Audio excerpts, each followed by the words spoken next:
சொந்த வீடிலிருந்து, சொந்த மண்ணிலிருந்து, சொந்த நாடிலிருந்து சிதறி வாழ்ந்து கொண்டிருக்கும் மக்கள் ஒன்று கூட ஒரு சந்தர்ப்பத்தை தந்ததற்கு உமக்கு நன்றி இறைவா.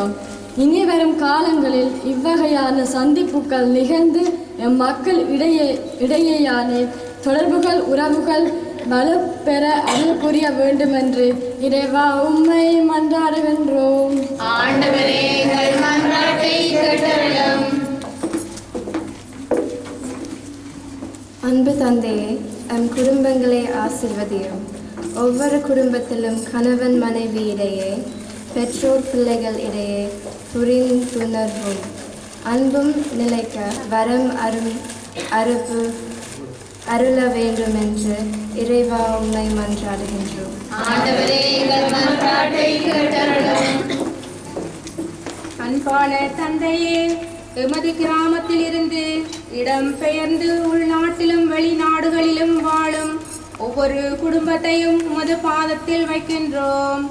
அன்பான தேவனே, ஒவ்வொரு குடும்பத்திற்கும் நீர் செய்த அனைத்து நன்மைகளுக்கும் உமக்கு நன்றி கூறுகின்றோம்.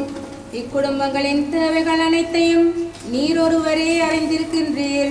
உமது சித்தத்தின்படி அவை நிறைவேற உமது அருளை நிறைவாக பொழிந்தள்ள வேண்டும் என்று இறைவா உம்மை மன்றாடுகின்றோம். ஆண்டவரே, எங்கள் மன்றாட்டை கேட்டருளும்.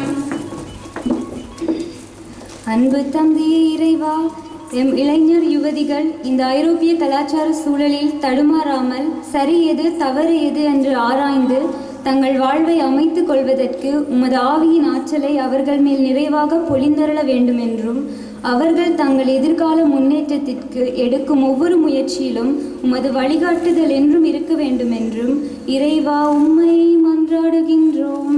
ஆண்டவரே, எங்கள் மன்றாட்டை கேட்டருளும். அன்பான இறைவனே, தாயத்தில் வாழும் எமது இளைஞர் யுவதிகளை கருணையுடன் பாரும் இறைவா. அடுத்து என்ன நடக்கும் என்று தெரியாத ஒரு பாதுகாப்பற்ற சூழலில் வாழும் அவர்களுக்கு என்றும் நீரே பாதுகாவலராகவும் வழிகாட்டியாகவும் இருந்து அவர்கள் எதிர்காலம் சிறக்க அருள் புரிய வேண்டுமென்று இறைவா உம்மை மன்றாடுகின்றோம்.